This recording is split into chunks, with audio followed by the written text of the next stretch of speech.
Messieurs, bonjour, un plaisir de vous retrouver sur la chaîne d'information leader Sénégal 7 TV comme ni ñu koy defee saa su ne tey nag ñu am mbégte di janowaat ak Seydi Gassama nag nekk directeur exécutif bu Amnesty International Sénégal moom nag lañ fas yéene àndal tey ci waxtaan bi jukki li gën a fës ci actualité nationale rawatina nag actualité politique bi Seydi Gassama maa ngi lay nuyuwaat encore une fois di la dalal Sénégal 7.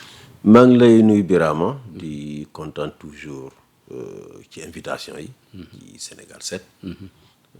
Une chaîne leader dans son domaine. Alors le prétexte de l'invitation Seydi Gassama mooy li nga xamante ne mu ngi doon am ca Addis Abeba donc le 39e sommet de l'Union africaine qui avait attiré beaucoup d'attention ñi ci doon ruumandaat la candidature de l'ancien président du Sénégal Macky Sall au poste de secrétaire général des Nations Unies ñu gis la nga def ci intervention bu am solo à travers le réseau social X jàpp ni Union africaine warta mën a jàppale l'ancien président de la République du Sénégal Macky Sall. Alors mu di tweet bu def beaucoup de bruit donc sommet bi jeex na donc à l'issue donc de 2 jours donc de discussion sujet bi jotuñu ko aborder jusqu'à présent mais il se dit quand même que ce n'est pas à écarter les chefs d'État dinañ ci waxtaanaat d'après li sunu confrère wax Yoro Dia en conférence virtuelle alors sa position ak bruit bi ci am. Écoute, d'abord je pense que man soo gisee ma wax ci mbir mi.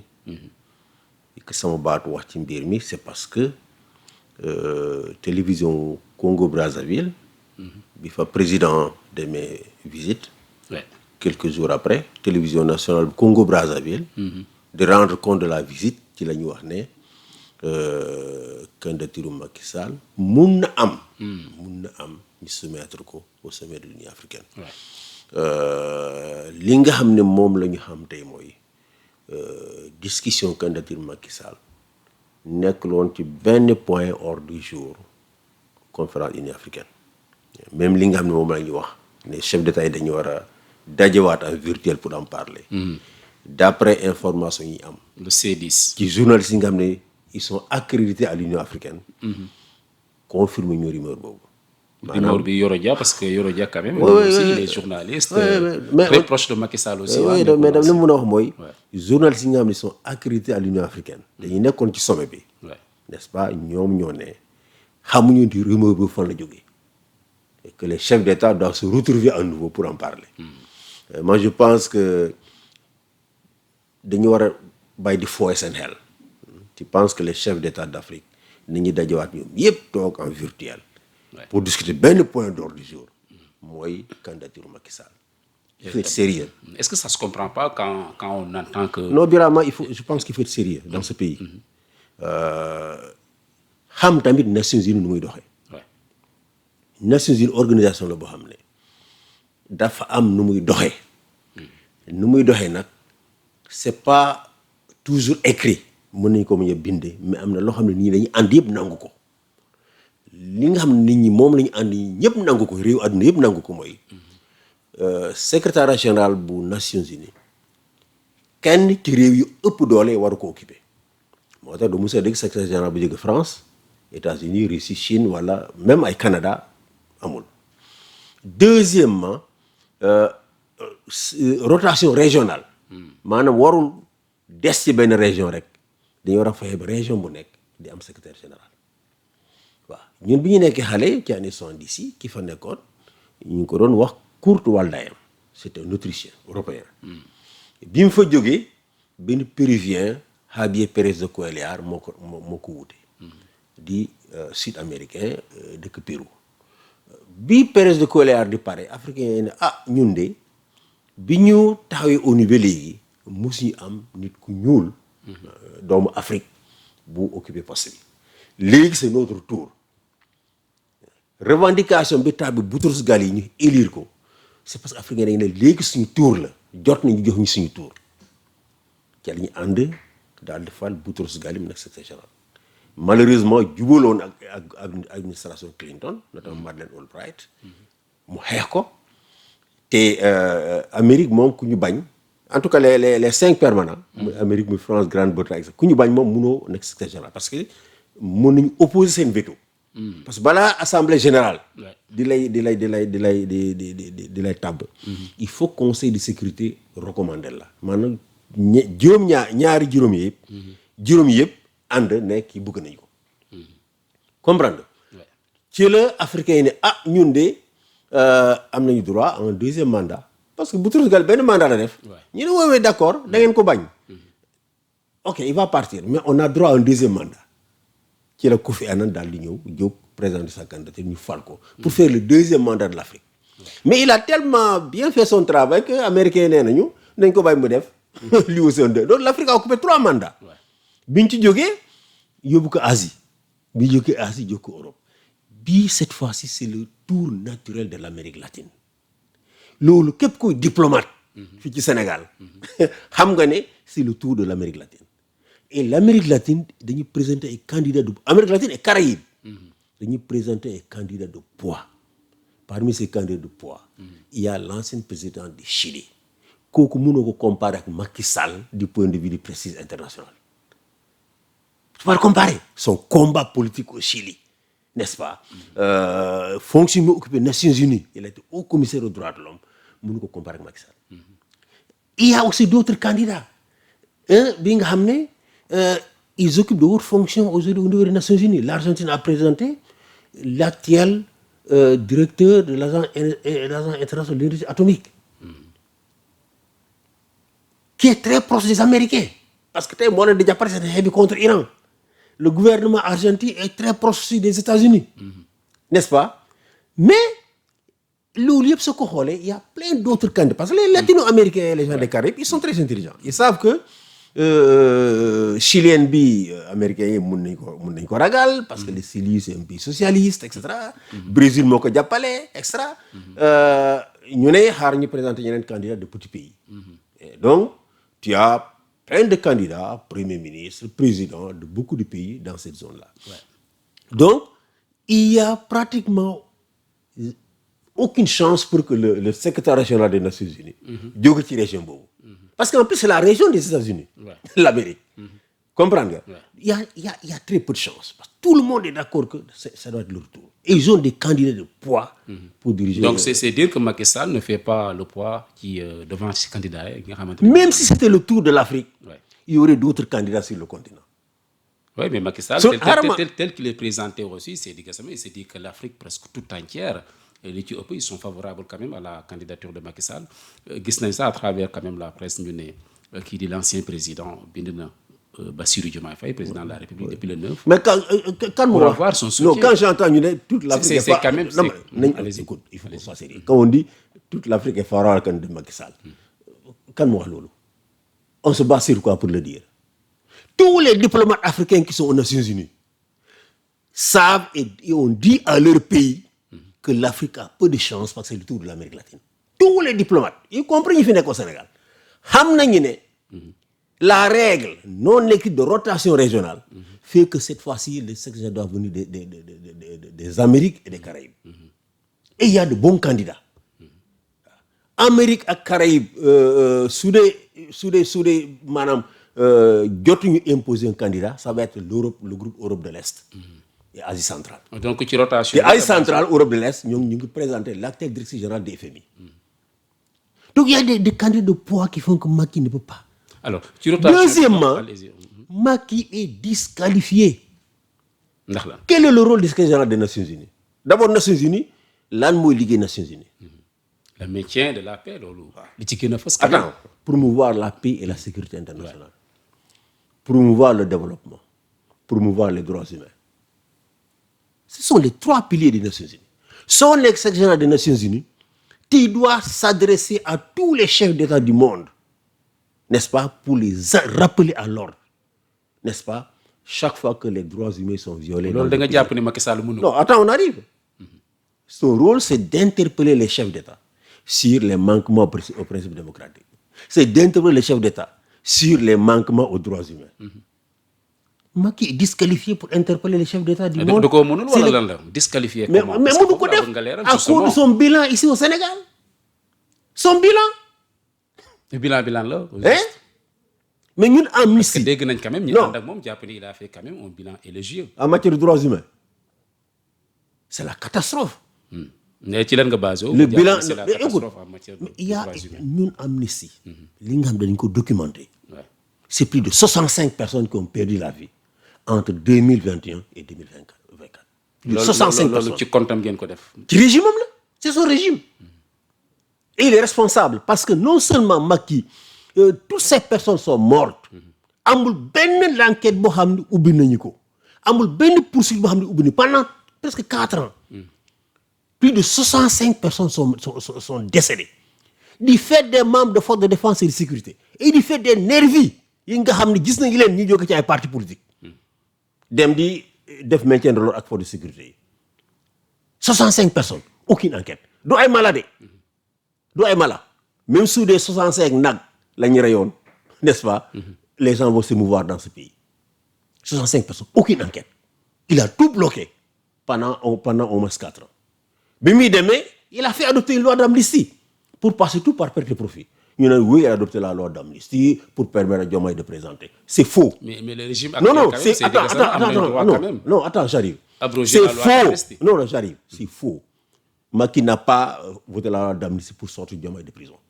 Macky savait bien que, sous voter la loi, Diomaye va sortir de prison pour aller au palais.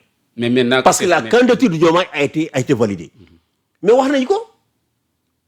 Je crois qu'Ismaïla Madior Fall wala kenn wax na ko. Nee na Macky a été surpris par la validation de la candidature de Diomaye. Mais est-ce que Il a été surpris.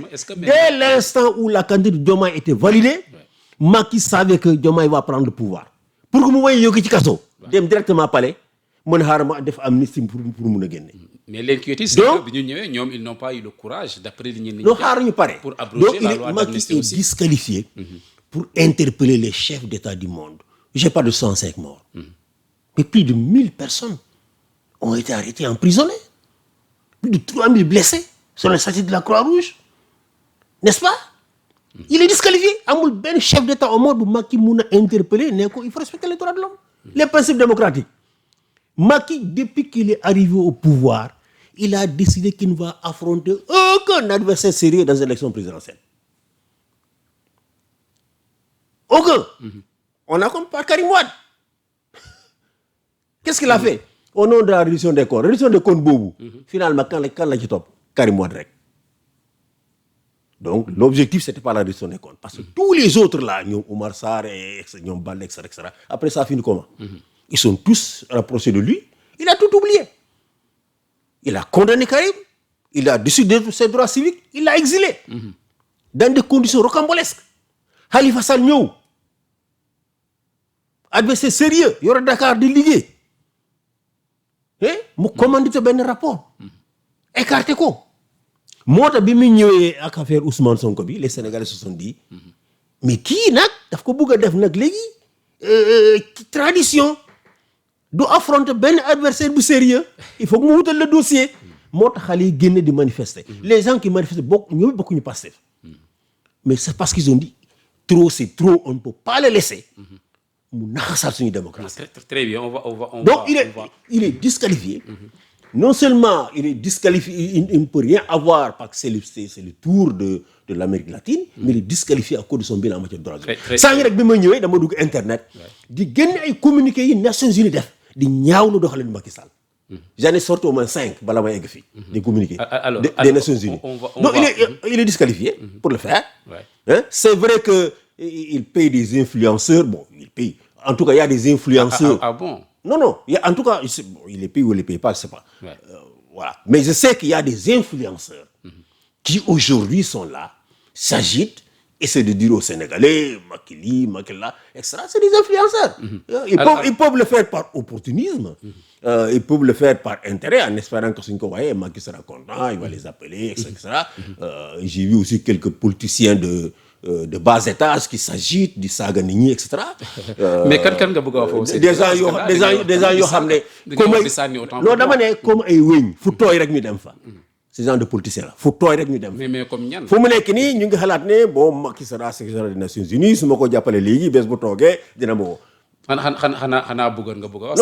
non parce que dégg nañ quand même. Moussa Dine aussi du ma tudd Mbougar comme ni nga waxee. du ma tudd Mbougar ci société civile bi rôle bi nga waroon jouer aussi. man je polémique pas avec Mbougar. Je ne polémique pas avec des gens comme ça. Je ne polémique pas avec lui. dama wax rek qu'il y a des influenceurs. Parce que moom lañ gis quand même, parce que quand vous il parlez y a, d'agitation, il n'est pas le seul. Il y a même des gens non sénégalais qui s'agitent. Ils savent clairement que Macky mënu ko. Mais intérêt moo tax ñu agité wu. En espérant que voilà comme bi mu nekk au pouvoir voilà mun na leen may peut-être dara. alors mu ngi donc il est disqualifié. Et je sais que il y a des gens qui s'agitent. Et y compris peut-être même dans l'entourage du président ou du premier ministre qui s'agitent pour lui dire il faut. Écoute, le Sénégal n'aura pas à se ridiculiser. Le Sénégal va ridiculiser boppam. Alors soutenant cette candidature. on va avancer. Et je voudrais préciser que maa ngi dégg ñu naan oui il a la haine contre Macky dafa iñaan et cetera man dama am jot am haine contre Macky Sall. wala di iñaane Macky Sall pourquoi. Ce que l'on combat c'est l'impunité. gis nga impunité suñu ko bàyyi moo sax ci biir réew mi. guerre civile lay mujjee tôt ou tard. guerre civile fa lay mujjee. dinañ ci ñëw impunité fu mu sax rek ñu bàyyi ko mu sax. et toujours guerre civile lay mujjee. mën nañ dem ba guerre civile xam nga bi on a 105 morts. mais si ces 105 morts restent impunis keneen ku fi ñëw te mun na def 100 morts te bés bu dee 100 morts guerre civile mun na am wala boog les forces. est-ce que le mot n'est pas est-ce que le mot n'est pas wala boog les forces organisées qu'on a sur la base de Macky de guerre civile, est-ce que le mot n'est pas on a les forces organisées suñu déggawul les forces organisées vont venir prendre le pouvoir waxoon na ko fii. donc pour éviter que l'impunité qui est un cancer nekk di law bi yóbbuñu ci musiba ëllëg. n'est-ce pas moo tax ñuy xeex. alors que j'y sois rendu. et Macky est responsable parce que toppoon ñi nga xam ne ñoo dafa ñëw tef yooyu. kon tey di fi nekk di naan dañuy opposer à sa candidature. ñun ñoo naroon nekk tey ces principaux campaigners. parce que ñun li ñu bëgg mooy doomu Sénégal di am ndam. alors on avance un peu Seydi Gassama notamment sur le poste bi nga xamante ni Madiambal def na ko bi fa nekkee ku ne xam ne c'est le premier ministre Ousmane Sonko qui avait représenté le président de la République au sommet de l'Union africaine. ñëpp doon déglu sur la candidature de Macky Sall mu jàpp ne am na lu ci jot a coincé et puis kii di premier ministre Ousmane Sonko quand on lui a demandé dafa tontu rek ne moo président Bassirou Diomaye Faye jotu ñoo waxtaan ci question bi. ne nga am na ñuy agité wu mais am na ñoo xamante ne également on les entend pas agité wuñu ku ci mel ni président Bassirou Diomaye Faye et le premier ministre Ousmane Sonko comme ni ko Madiambal Diagne waxee alors seen position tekkaaral bi. non mais écoute je trouve que c'est un non-événement. c'est un non-événement. pourquoi ils vont en parler. président mais il a des diplomates ñu koy xelal. président Bassirou Diomaye Faye.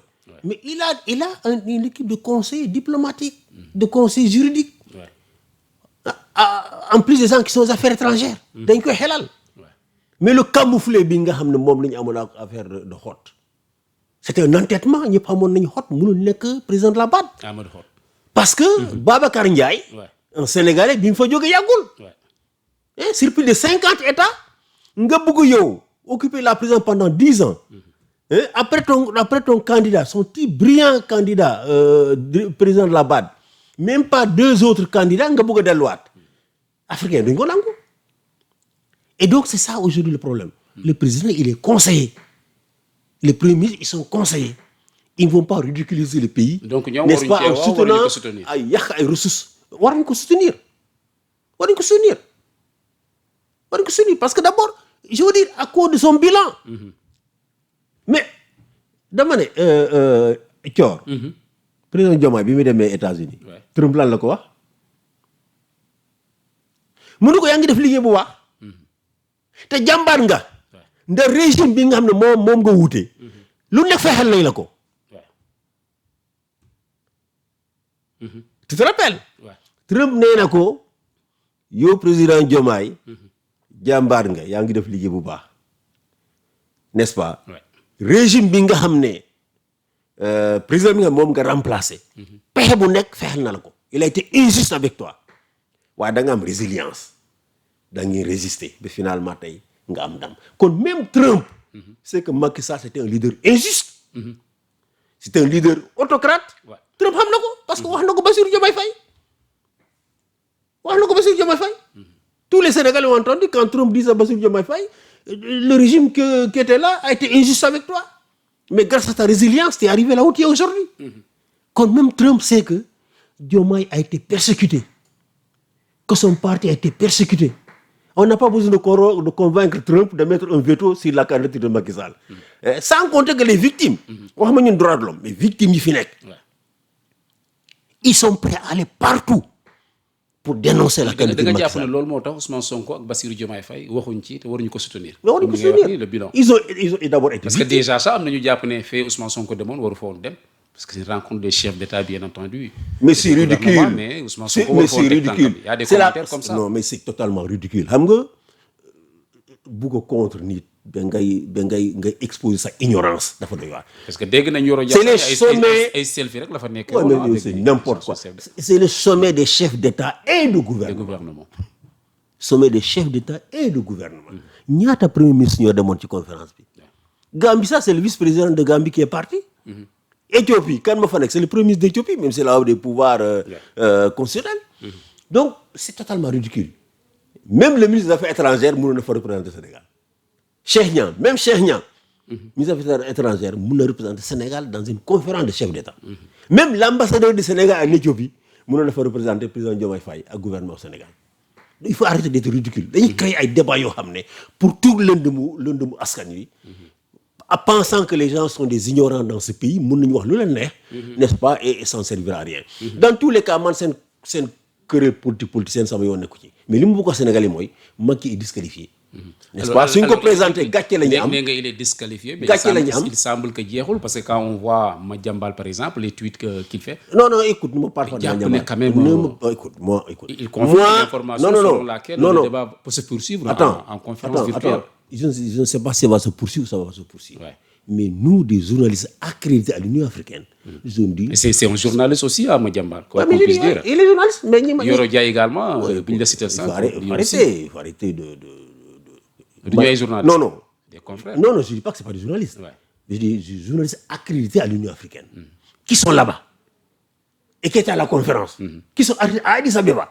On nous a dit que ça n'a pas été discuté. Maintenant, si d'autres chefs d'État, Macky appelle à la fin des chefs d'État pour leur dire, mais nous avons waxtaanoo qui a fait. Da nga jàpp ne Macky am na temps boobu di. bañ am temps ak moo am temps Macky su tekkuloon pression quelques chefs d'État qui sont favorables en Afrique de l'Ouest lii yëpp du am.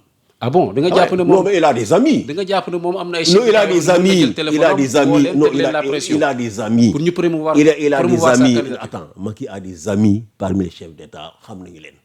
ñooñu nag ñoom ñoo fi nekk. De promouvoir sa candidature. À commencer par le Congo-Brazzaville. Parce que nous avons annoncé qu'affaire dañ ko yóbbu au sommet des chefs d'État. C'est pas le Sénégal. Macky était le président du Sénégal. Macky était le président du Sénégal. Quand il a annoncé sa candidature, avec initiative pour porter sa candidature, il a au Sénégal. C'est le Congo-Brazzaville qui l'a annoncé. Donc il a des amis qui portent sa candidature et qui certainement et qui mettent la pression sur le président Diomaye pour nous appeler quoi. Et je crois que le président ne le fera pas. Merci beaucoup. Alors, on avance, on va et on parle de toute autre chose. Moi, la crise universitaire, gis nañ li xew ci université temps yi passé ba am ko ci ñàkk bakkanam en la personne de Abdoulaye Ba, nekkoon étudiant en deuxième année de la faculté de médecine. Alors, tout est parti donc sur la base de revendications, d'arriérés de bourse. Nga nekk vraiment responsable de la société civile, nekk directeur exécutif de Amnesty International Sénégal. Gis nañ ni demoon ngeen fa donc chez la famille de Abdoulaye Ba pour présenter vos condoléances. Mais avant d'en arriver là, alors, li indi lolu revendication de bourse ba ci nit ko ñak bakanam. C'est des épisodes qu'on a quand même vécu par le passé.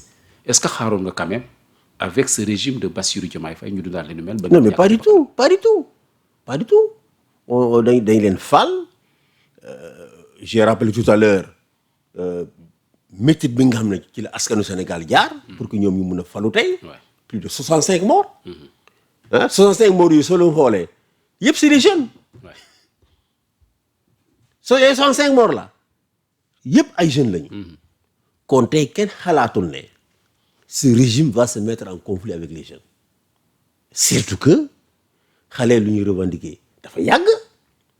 Man déjà au mois de décembre yëkkati na sama baat wax ne retard dans le paiement des bourses c'est inacceptable. Parce que chaque année at mu nekk dinañu voter enveloppe budgétaire ñu ne bii bourse lañ ko jégleel. Kon ay retard de paiement warul am dañu war a di fay bourse yi ni ñuy fayee salaire fonctionnaire yi. warul am gàllankoor wala am retard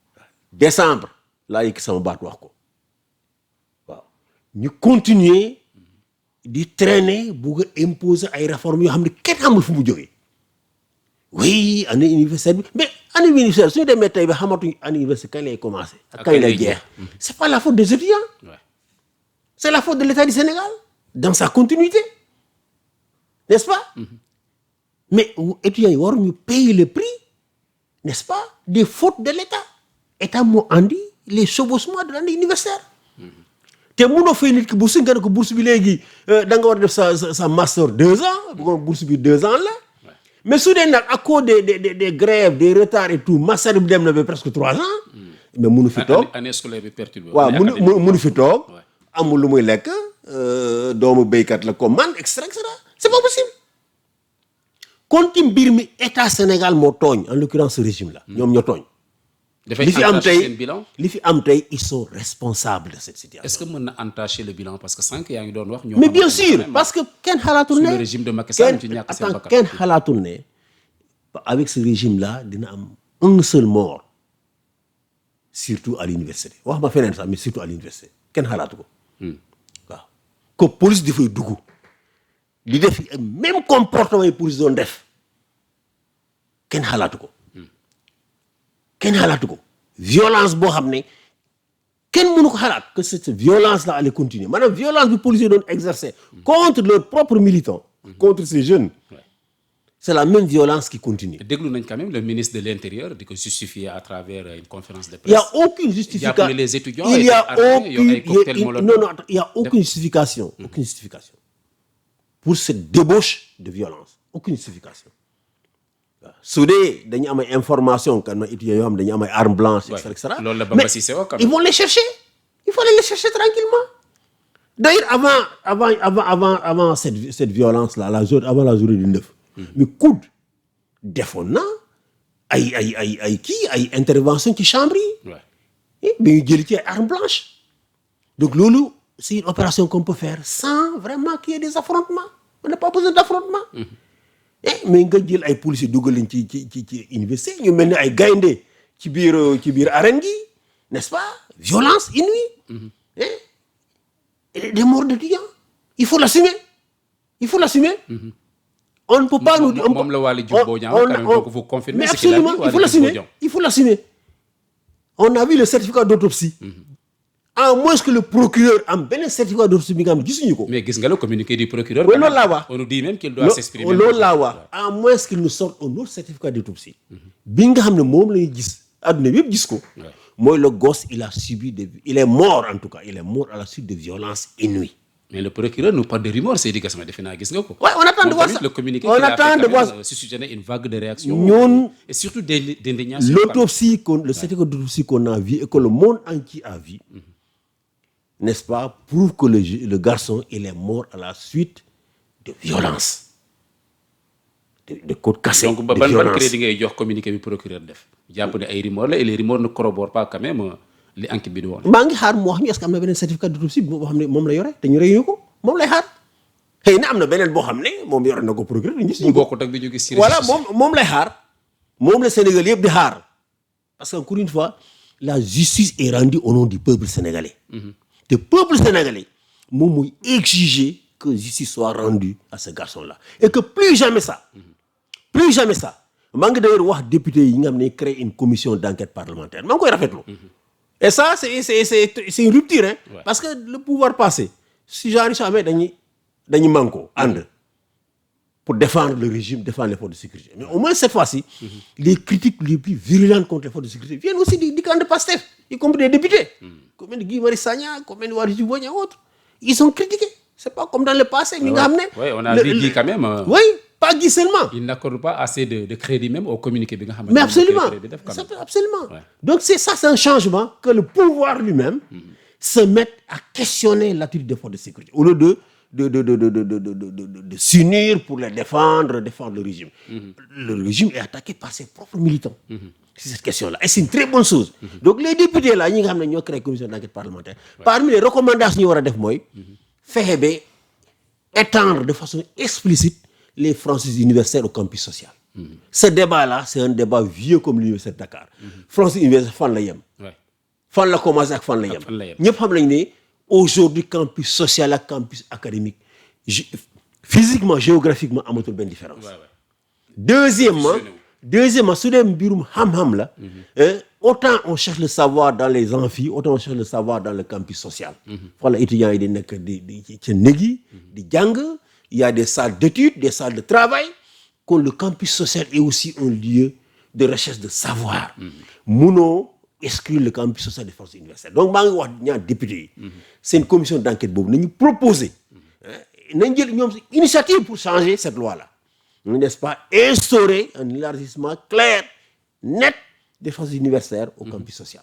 De sorte que les policiers ne pourront plus entrer, n'est-ce pas, pour faire le genre de dégâts qu'ils ont causés le 9 avril. Merci beaucoup. Dinañ ñëw ci kaw Abdoulaye Basseydi Gassama mais bien avant ñu fay ñëw dafa am ay commentaires yoo xamante ne gis nañ ko des commentaires qui fusent de partout bi Abdoulaye Ba ñàkkee bakkanam ñu bëri di joxoñ baaramu tuuma le premier ministre jàpp ne am na déclaration bu mu def précédemment jàpp ne étudiants yi dafa am ay opposants yoo xam ne identifié nañ leen ñu nekk seen ginnaaw di leen di manipuler di leen di jox xaalis ñu bëri def colération d'ailleurs même on a vu la plainte des étudiants ñu plainte le premier ministre jàpp ne diffamation la def alors ban crédit wala ban importance ngay jox déclaration bi premier ministre def. Écoute man li ma mën a wax mooy ce genre de discours on est habitué à ça. mooy discours bi Ousmane Sonko. Oui, c'est tous les régimes qui ont tenu ce genre de discours. ñu ngi manipuler étudiants yi ñu ngi leen di tout le du temps de Abdou Diouf c'était la même chose. Abdoulaye Wade ak ñoom Landing Savané ñoom Bathily et cetera. mais est-ce que c'est un discours assez responsable? Attends, c'est un discours vieux comme l'université de Dakar. Tous les régimes ont accusé les étudiants d'être manipulés. Il faut une rupture par rapport à ça. Ça ne marche plus.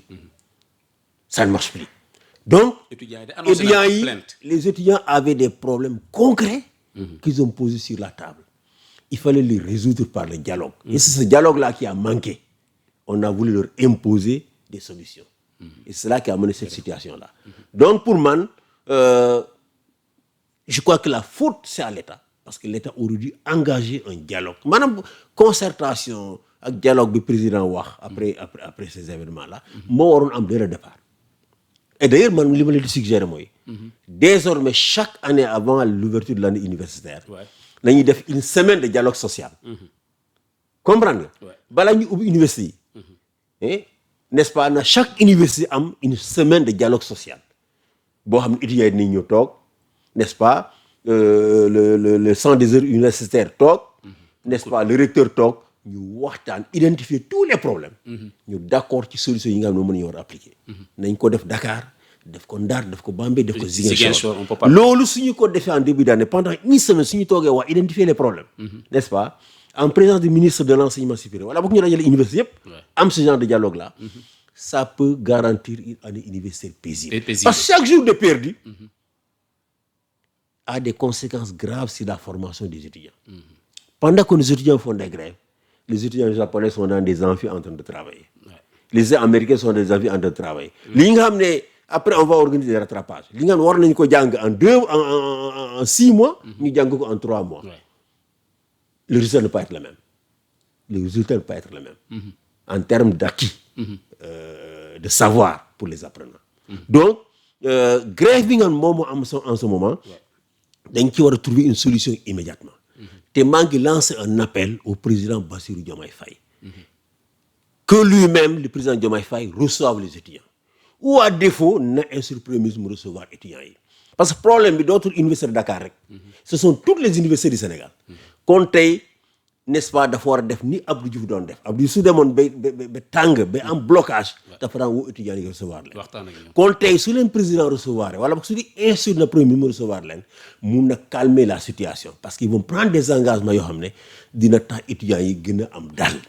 Kon c'est l'appel que je lance au président qui reçoive les étudiants, les différentes coordinations d'étudiants, ou qu'il instruise le premier ministre de les recevoir pour les calmer.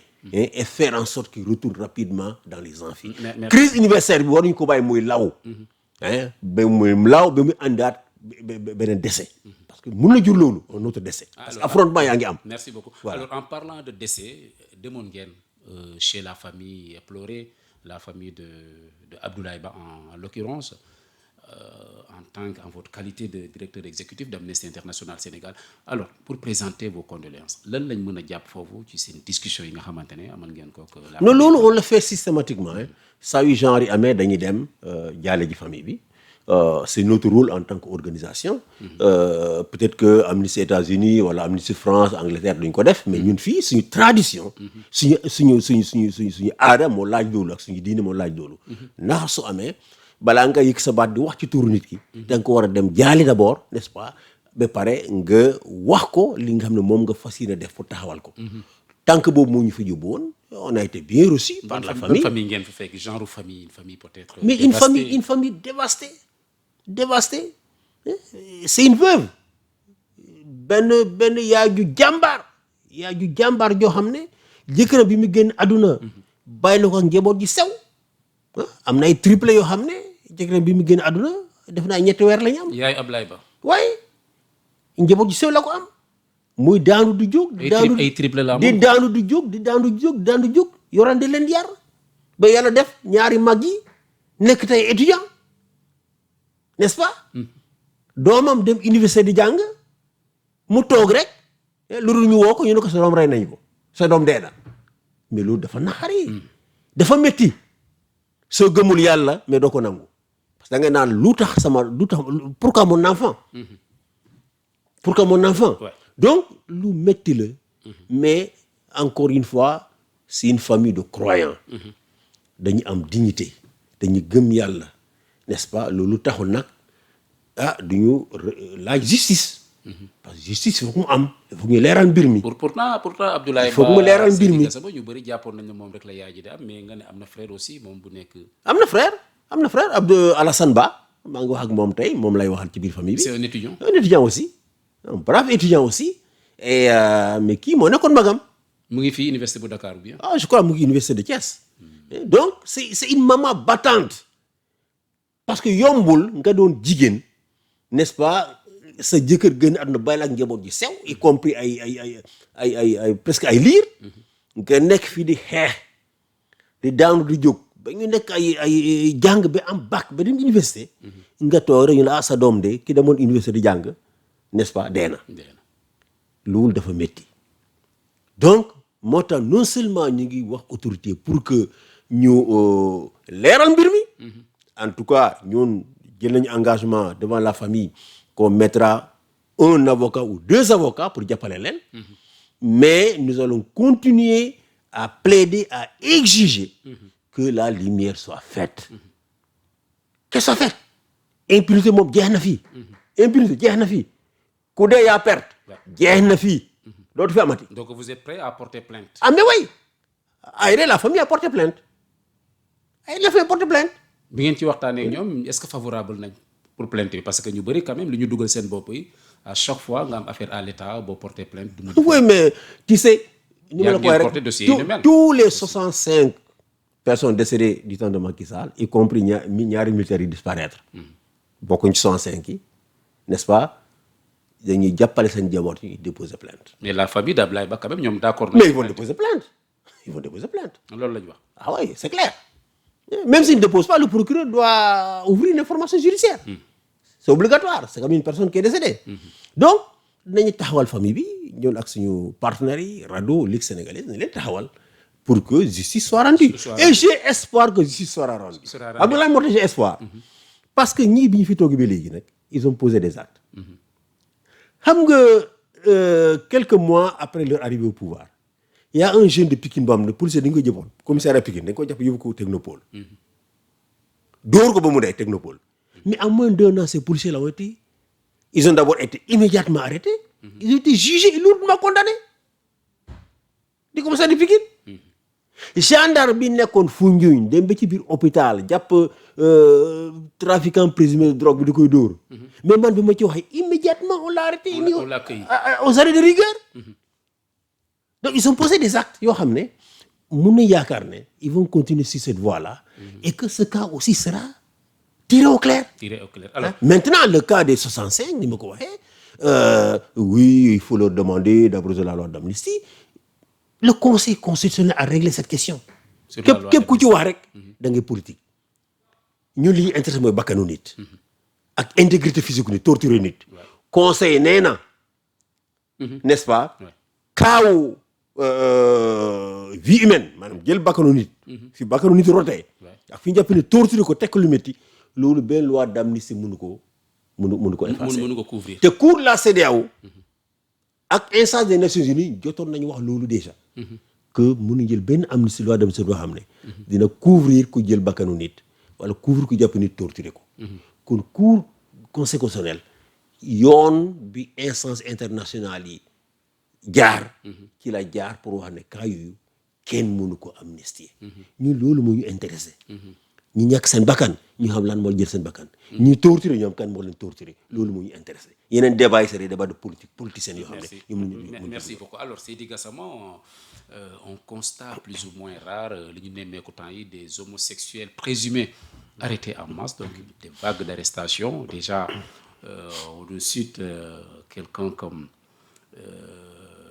Djiby Dramé, quelqu'un comme Pape Cheikh Diallo, on respecte quand même la présomption d'innocence parce que c'est des homosexuels présumés, c'est une bande. Alors, on est un acteur donc, de la société civile. Bien que ces arrestations en masse, xam nga d'abord mbir mi France la commencé.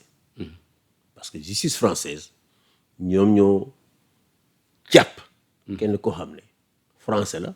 te mu doon ñëw Sénégal di dem Côte d'Ivoire dem Maroc n'est-ce pas Pierre Robert moom la ñuy jàpp n'est-ce pas di l'enquête ci moom ba xam ne am na ay ramifications ci Sénégal ñu daal di wax justice Sénégal pour que ñu l'enquête yi nga xam ne seen tour dafa feeñ ci ay dossier wu Robert l'enquête boobu moom la pour gendarmerie di def ci biir l'enquête bi nag évidemment on s'est rendu compte que am na ay xale yoo xam ne dañ leen impliqué ci loolu waaw pédocriminalité nag gisuma ban organisation moo fi war a nekk de droits de l'homme mi nga xam ne dina défendre koo xam ne da nga impliqué wu ci pédocriminalité gisuma ko waaw gisuma ban droit de l'homme boo xam ne dina fi nekk de défendre ay nit yoo xam ne ils sont accusés d'avoir volontairement transmis à quelqu'un d'autre le VIH muy Sénégal muy France muy Amérique ku ko def yoon daf lay topp kon l'affaire est d'une telle gravité elle implique des enfants elle implique la transmission volontaire du VIH c'est extrêmement grave et en tant que tel gisuma bonne organisation de droits de l'homme moo fi war a jóg di leen di jéem a défendre di défendre des personnes qui ont commis ces actes et je dis pas que ñoom ils ont commis de tels actes mais beaucoup ont été accusés n'est-ce pas de transmettre le VIH wala bokk di am dugal ay xale ndaw ci mbir moomu kon c'est ça la réalité il faut qu'on protège la société contre la pédocriminalité il faut qu'on protège la société contre la mise en danger de la vie d'autrui maintenant am na peut-être li ci rax mooy mbirum góor jigéen ça c'est autre chose mais ñun li ñu intéressé mooy il faut que état Sénégal jël ay matuwaay pour gën a protéger xale yi parce que ces enfants là qu'on abuse là c'est les enfants de la rue wax ma ni ñoom yëpp ay talibés lañu parce que tous les enfants de la rue ne sont pas des talibés ce sont des enfants de la rue ñoom la ñuy jël n'est-ce pas dugal leen ci affaire bi donc il faut que l'État protège les enfants État bu sàggane ay gone État boobu amul avenir le régime qui est là n'est-ce pas il faut qu'il fasse des efforts c'est vrai que le ministre Moustapha Guirassy mu ngi def lu bëri il a engagé des concertations ñun bokk nañ ci concertation yi je crois que d'ici 1 an ou 2 ans dinañ am loi bu bees buy tënk daara yi état li mu war a def ci ressources dina ko def pour jàppale daara yi de sorte qu'il y aura moins d'enfants dans la rue mais il faut qu'on accélère ces réformes là parce que tey maître coranique yu bëri ànd nañ ci réforme yooyu li ñu ci ragaloon yëpp dañ leen ko expliquer ba tey dañ na il faut protéger les enfants waruñu bàyyi xale yi ku nekk rek ñëw rek ubbi sa benn béréb nga ne damay jàppale xale yi extra non balaa nga ubbi béréb pour jàppale xale yi mais da nga war a am autorisation état régulièrement war na dem foofu di saytu li ngay def ay assistants sociaux ay psychologues dem di seet est-ce que yaa ngi def liggéey bi normalement loolu suñ ko defoon affaire kër yërmande du am kër yërmande lan moo ko andi négligence su état moo andi négligence état moo ko andi donc kër yërmande devrait être n'est-ce pas comme on a wake up call maanaam une alerte pour l'État pour dire désormais kenn du jógee ci àll bi ñëw naan day ubbi lii ak lii pour jàppale xale yi orphelinat wala lii ak lii non il faut que l'État contrôle tout ça. Hein? Et que on minimise les risques pour que évidemment moom fi ma bëgg ñu taxaw tuuti Seydi Gassama juñu nga ko sànq mooy mbirum góor jigéen bi raax ci pédocriminalité bi defe naa sax moom moo gën a waral coow lu bëri gis nañ ko ci mel ni Mame Matar Gueye déjà tey gis nañ post bi mu def à travers son compte Facebook jàpp ne sax dañ ko envoyé un détachement de la BIP pour man de gars ñu ngi may menacé te BIP musuma yónnee ay éléments pour protéger ma. lu tax ñu lay menacé. ah lu tax ñu lay menacé. waa kër même Mame Matar on voit ses positions ci mbirum góor jigéen yooyu nga wax. ñu ci dem également. ànd sàmm jikko mais man les gens de Macky Sall amul loo xam ne defuñu ko ay menaces de mort et tout def nañu ko. et d'ailleurs naa saisir Facebook hein. Ouais. parce que ñu bëri ñoom su dee ñu ngi def ay agissements yi c'est parce que Facebook nangul collaborer ak police pour jàppaleen. je vais écrire à Facebook. pour leur demander qu'en cas de menace de mort contre quelqu'un. si la police les écrit n'est-ce pas ils n'ont qu'à collaborer pour que ñu jàpp nit ki.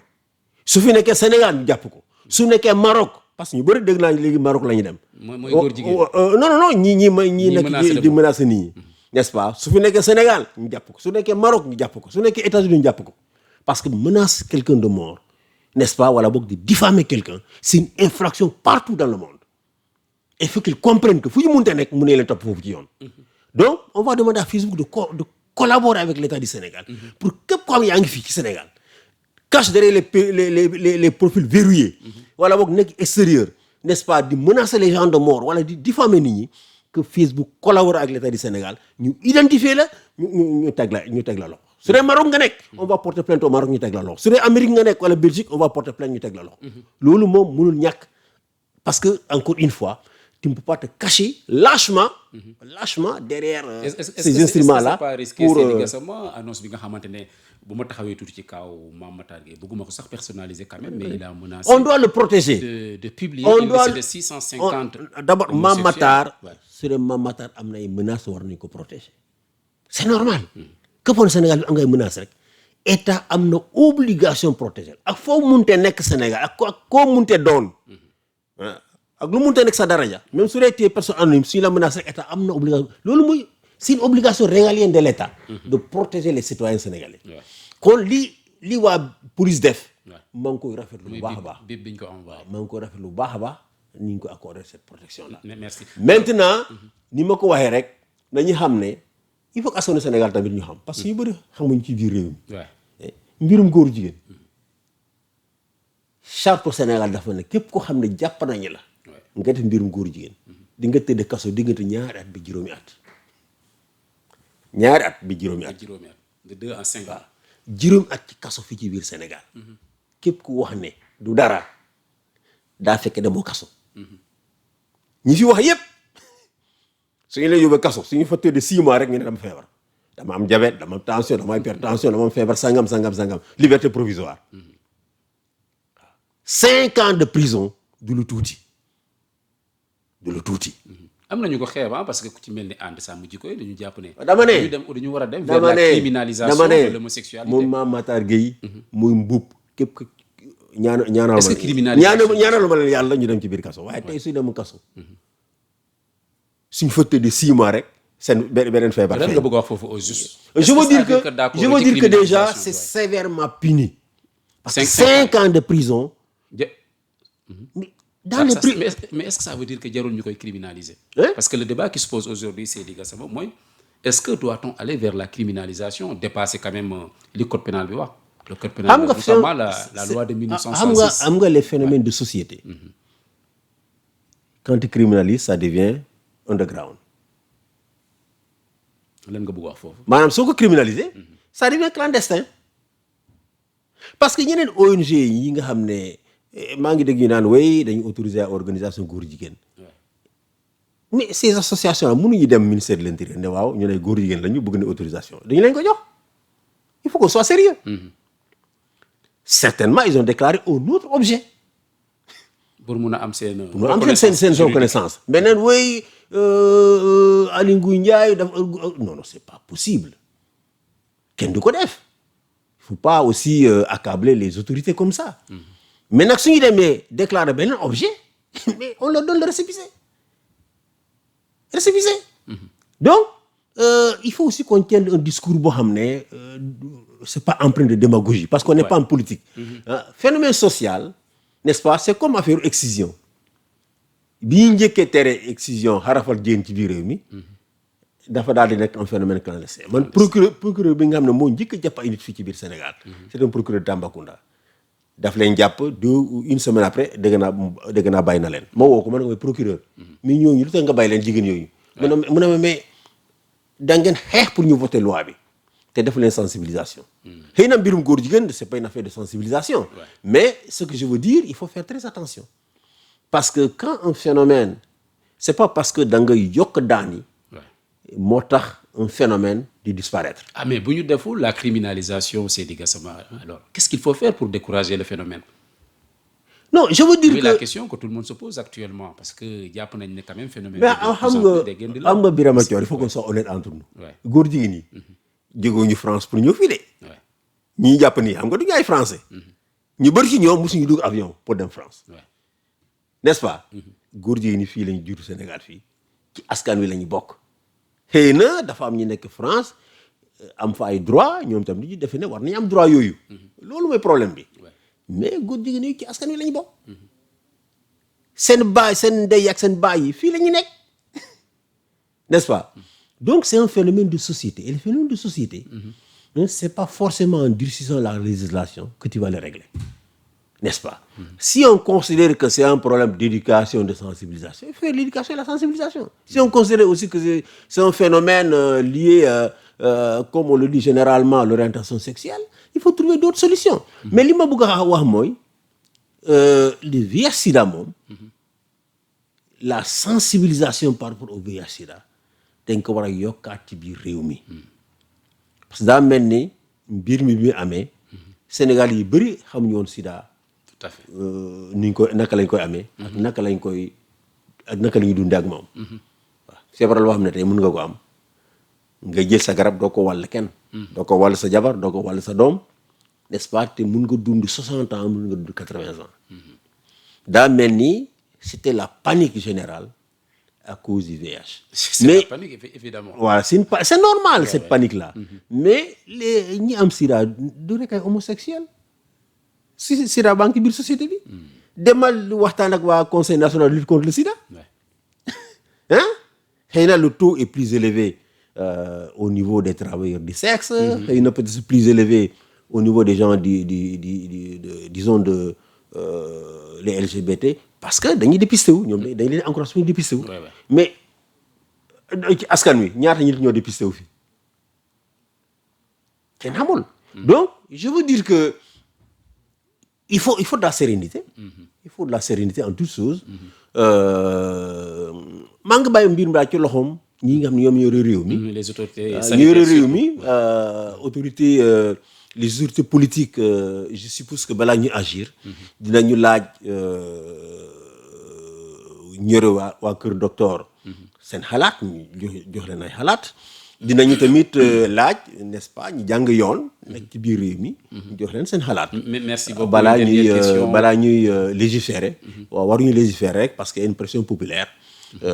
qui s'exerce dans la rue. Merci beaucoup. Une dernière question, Seydi Gassama, mooy le cas de Farba Ngom, c'est une question purement politique.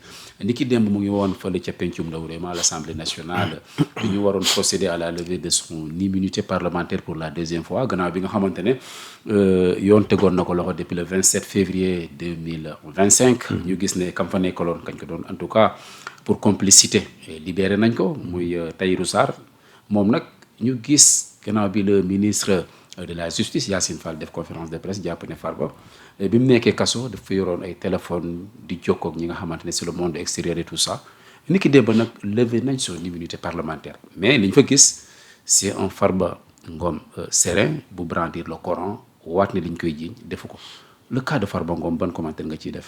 Écoute d'abord je précise que ay téléphone portable ci biir kaso wala boog drogue ci biir kaso du lu bees ci Sénégal du tamit lu raar man sax yu ma demee di visiter ay prison régisseurs yu bëri soo leen laajee dañu ubbi kees woon la téléphone portable yi nga xam ne moom la ñu saisir ci biir cellules yi te ay prisonniers ñoo ko yore woon. ñoo ko yoroon wala boog ay drogue yoo xam ne prisonniers ñu ko yoroon ñu saisir ko ci ñoom parce que tey liy dugal yooyu ci biir kaso dafa bëri même avec les drones mun nga fa dugal ces choses là kon moi je pense que yore téléphone portable ci biir prison di woo say partenaires politiques tant que le but n'est pas de déstabiliser le pays warul nekk vraiment une raison pour qu'on lève son immunité parlementaire war ñu woyofal lever l'immunité parlementaire parce que ñun dañ ko dénoncé woon ci jamono Macky Sall. Tout à fait. li ñu doon dénoncé jamono Macky Sall. ba léegi ci la ñu nekk. parce que encore une fois. ñun faruñu fenn. immunité parlementaire waruñu ko lever à tout bout de champ. C'est un acte grave. Le député on le protège pour le mettre à l'abri. N'est-ce pas des pressions. léegi nag su dafay acte grave war nañu ko topp. n'est-ce pas Farba Ngom def na wala deful. man je ne sais pas. n'est-ce pas mais li ma mën a wax mooy Farba Ngom il mérite d'avoir la liberté provisoire. c'est pas parce que Farba Ngom dafa ñëw assemblée nationale mu wax ak baatam ci kaw. yooyu taxaw wane alquran ñu ne kii dara jotu ko. dara jotu ko waay. je pense qu'il faut être sérieux. Farba Ngom ay docteur n'est-ce pas balaa mu dugg kaso. amoon na ay médecins yi nga xam ne ñoom ñoo ko doon traité. médecins yi ñoom ñu saisir justice wax justice Farba mii dafa feebar. li ñu bëggoon mën ngay jox ko liberté pour am ñibbi këram. juge d'instruction bi nga xam ne moom man pôle financier nee na loolu doyu ko. mu woo maanaam ordre des médecins nee leen dama bëgg expertise indépendante. da ngeen ma désigner ay médecins ñu désigner leen ay médecins. dégg naa sax première expertise wu créé pôle financier bi bokk na ci benn médecin militaire. ñu ngi def seen rapport ne kii de suñu sañoon ñu bàyyi ko mu toog këram. ndax dafa feebar te feebar bu mu am n'est-ce pas mun na am ay complications ci biir kaso. ñu ne loolu doyu leen ñu defaat beneen contre expertise boobu tamit wax la même chose. te médecins yi nga xam ñoom ñooy def expertise yooyu yëpp xam nañ leen ci biir réew mi ku fi feebar am problème cardiaque ñoom nga jëm. c'est les meilleurs spécialistes dans ce pays là. ñooñu tamit ils ont dit la même chose mais bàyyi leen ko bu ñibbi këram. ils ont quand même donné la liberté provisoire à d'autres personnes yoo xam ne dara jotu leen. dara jotu leen jox leen ko liberté provisoire mu toog këram saa yoo leen ko soxlaa mu ñëw wuyu. l'enquête bi di continuer su dee nag beesu atte bi jot na n'est-ce pas ñu xam ne war nañ ko atte mu dem taxaw ñu atte ko. su dee tamit seet nañu mbir mi. xam ne soxla atte charge yi maanaam dëgërul. ñu bàyyi ko ñu bàyyi poursuite yi. ñaata nit lañ fi jox liberté provisoire ñoo xam ne dara jotu leen. kenn mënu wax ne Farba feebarul kenn mënu ko wax. il a des pathologies. gis nañ ko démb depuis l'Assemblée mu jël ay comprimés quand même en pleine séance plénière. Ouais, mais Farba il est malade. il est malade. man waxtaan ak médecin yi soxla mu dugg ci détail mais waxtaan ak médecin yi dañ ma ne Farba il est malade. il est malade. donc il faut lui donner la liberté provisoire. mu ñibbi këram. mun na nekk sous bracelet électronique mun na nekk sous n'importe quelle condition. contrôle judiciaire. moo nekk fa suñ ko soxlaa dina ñëw wuyu si. ñu def seen l'enquête su dee def nañu l'enquête egg foo xam nañ ne charge yi jaroon ñu koy atte ñu bàyyi poursuite yi su dee nag dem nañu ba xam ne war nañ ko atte ñu atte ko. n'est-ce pas mais bu vraiment def lu mel ni acharnement. je pense que loolu. vraiment dafa jaaduwul. Macky Sall loolu la doon def fii ñu koy xeex. et ils en ont été victimes. il faut pas que ça continue. on veut la rupture. on veut la rupture. mais da nga jàpp ne rupture amagul parce que ñoom jàpp nañ ne quand même ceux qui sont actuellement au pouvoir que rupture am. mais day niiroo ne rupture amul soo xoolee kaw Farba day mel ne rupture amul. loolu dama koy wax soo xoolee kaw Farba en tout cas da ngay mel ni rupture amul. parce que am na ñoo xam ne dara jotu leen. jox leen liberté pour ñu toog seen kër. du ma tur xam nga leen. ay ministre dara jotu leen ñu ngi toog seen kër. kii feebar na. docteur am nee na feebar na. yéen ci seen bopp ngeen commandité ñaari études yëpp nee nañu feebar na. bàyyi leen ko mu toog këram. merci beaucoup. te man je suis sûr que Farba il est tellement fier et tellement imbu de sa personne que suñ ko joxoon sax mu traversé Mauritanie dina dem Mauritanie dellusiwaat. loolu xam naa ko. il est très fier de lui c'est pas quelqu'un boo xam ne. il va fuir comme je sais pas comme un vulgaire voyou en traversant le fleuve pour aller en Mauritanie. Merci beaucoup Seydi Gassama, temps bi jeex na. Ça a été un immense plaisir encore une fois janoog yow ci sama entretien spécial fii ci Sénégal 7. jërëjëf kontaan naa Sénégal 7 mooy chaîne boo xam ne saa ñu ko soxla rek. ci moom mooy tàng yi. day ñëw laaj ñu suñu avis laaj ñeneen seen avis. pour informer Sénégalais yi. donc kontaan naa trop pour ñu fi. di ñaan yàlla chaîne bi gën a law. amiin ba benn jour ngeen taxawal tamit télé fii. amiin en tout cas merci beaucoup Seydi Gassama di rappeler ne yow yaay le directeur exécutif d'Amnesty International Sénégal di la sant nag di la gërëm di sant également di gërëm toute la régie tuuti ak ñi moo àndal ci liggéey bi mbokk yi di leen di jox dig daje ci beneen entretien spécial fii ci Sénégal 7 jaa ngeen jëf.